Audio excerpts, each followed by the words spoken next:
The reliance on Western technology is not a new development but a continuation of trends from the Soviet era, where limited domestic capabilities led to the integration of Western technology into Russian military system. This dependence has persisted post-Cold War, exacerbated by Russia's ongoing difficulties in domestically producing advanced microelectronics necessary for modern military applications. Western components found in Russian military systems encompass a broad spectrum of advanced technology critical to the performance and functionality of these systems.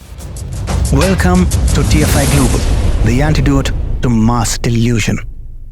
Recent statements by Vladimir Putin indicate a forthcoming increase in airstrikes in Ukraine. The sophistication of Russian missiles capable of long-range strikes and targeting critical infrastructure underscores the technological advancements in military weaponry. A significant revelation in this context is the discovery of Western components within the wreckage of Russian missiles used in Ukraine. Components from American companies such as Vicor, Zilog, AMD, Texas Instruments, and Intel have been identified, suggesting a critical dependency of Russian military capabilities on Western technology. Investigations conducted by Ukrainian authorities and international organizations have detailed the use of Western technology in Russian military equipment. Analysis of missile debris has revealed not only the presence of Western-made components, but also the intricate networks through which these components circumvent international sanctions. The findings suggest that Russia's military arsenal, including its most advanced systems, relies heavily on Western-made components, with estimates indicating the need for 450 such items predominantly sourced from the United States. Research by entities like the Royal United Services Institute, RUSI, and the Center for Advanced Defense Studies has extended these observations beyond missiles to a broader range of Russian military hardware. It is estimated that up to 75% of the components in some Russian military equipment may be of Western origin. These components are typically microchips and transistors, essential for the functionality of both basic and sophisticated military systems. So it is clear that Russia has a solid supply chain network in place for getting advanced Western-made components. Before we delve into how Russia circumvents sanctions to get these components, let's dive into some history and a lot of weapon tech. The reliance on Western technology is not a new development but a continuation of trends from the Soviet era, where limited domestic capabilities led to the integration of Western technology into Russian military system. This dependence has persisted post-Cold War, exacerbated by Russia's ongoing difficulties in domestically producing advanced microelectronics necessary for modern military applications. Western components found in Russian military systems encompass a broad spectrum of advanced technology critical to the performance and functionality of these systems. Microelectronics find themselves at the heart of modern weaponry. They enable sophisticated guidance, navigation, and communication capabilities essential for the operational effectiveness of weapons. Sensors and optics are crucial, as precision in modern warfare is heavily reliant on sensors and optics. Western manufactured components like thermal imaging systems, navigation aids, and targeting technologies enhance the accuracy and lethality of weapons by providing superior detection and engagement capability. Software and design tools are again extremely important, as the development of complex military hardware necessitates advanced software and design tools. These specialized resources support the design, simulation, and manufacturing processes, enabling the creation of advanced weapon systems with enhanced functionalities. But then, the first question in everyone's mind should be, what happened to the sanctions? Well, the international sanctions targeting the Russian military's access to critical technologies remain very much in place. However, the effectiveness of these measures remains a topic of debate. The sanctions implemented by the US and Western countries aimed to restrict the flow of vital microelectronics essential for military hardware, including missiles. Despite these efforts, Russia has demonstrated resilience by maintaining and in some instances increasing its missile production capabilities in 2023 compared to the previous year. This situation exposes the limitations of current sanctions and export controls, as they have not hindered Russia's military activities. Furthermore, the ongoing situation has prompted Russia to prioritize the development of its domestic semiconductor industry. The strategic shift aims to decrease dependency on imported technology, potentially mitigating the impact of future sanctions. So the sanctions that the West imposed turned out to be a complete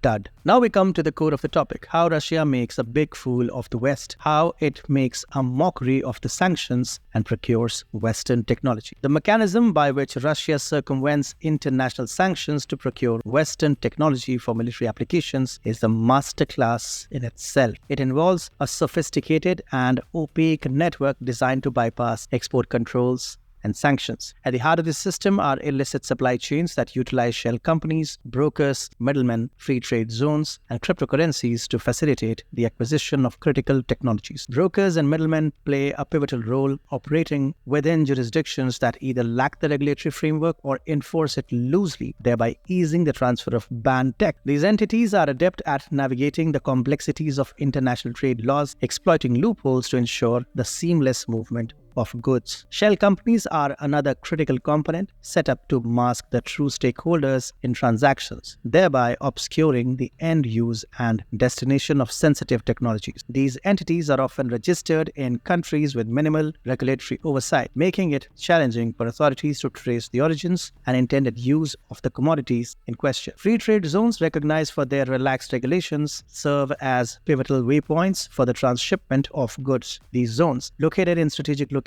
like Hong Kong, Dubai, and Singapore, enable the relabeling and rerouting of cargo to conceal its final recipient. Cryptocurrencies offer a layer of financial anonymity, crucial for funding these operations without leaving a traceable financial footprint. This digital currency system facilitates transactions that are difficult for regulatory bodies to monitor and control, further complicating efforts to enforce sanctions effectively. Trade diversion plays a crucial role in this evasion mechanism. Goods destined for Russia are rerouted through a series of intermediary countries, complicating efforts to track their final destination. This method relies on the complexity of global trade networks, exploiting the difficulties in monitoring and controlling every leg of a shipment's journey. By the time products reach Russia, the path has been obfuscated by multiple transshipments, making enforcement of sanctions challenging. False documentation is another tactic used to conceal the movement of restricted goods. Forged or altered invoices, shipping manifests, and certificates of origin are employed to disguise the true content and destination of shipments. These fraudulent documents create a veneer of legitimacy, allowing banned items to pass through customs checkpoints unnoticed. Furthermore, Russia capitalizes on the dual-use nature of certain goods, those that have both civilian and military applications. This exploits a gray area in export controls, where components ostensibly intended for civilian use are diverted to military projects. The ambiguity surrounding dual-use items complicates regulatory efforts, as it requires a detailed understanding of the end use and end user to enforce restrictions effectively. Together, these elements form a robust framework that enables Russia to secure Western technology, undermining the intended impact of international sanctions and export controls. These enable Russia to sidestep international sanctions, securing technologies critical to its military advancements despite global efforts to prevent such acquisitions. The complexity of Russia's evasion tactics, including trade diversion, false documentation, and dual-use goods, makes it exceedingly challenging for the United States to effectively halt the flow of Western technology to Russia. The global nature of supply chains and the involvement of multiple countries with varying levels of export control enforcement create a web of obstacles.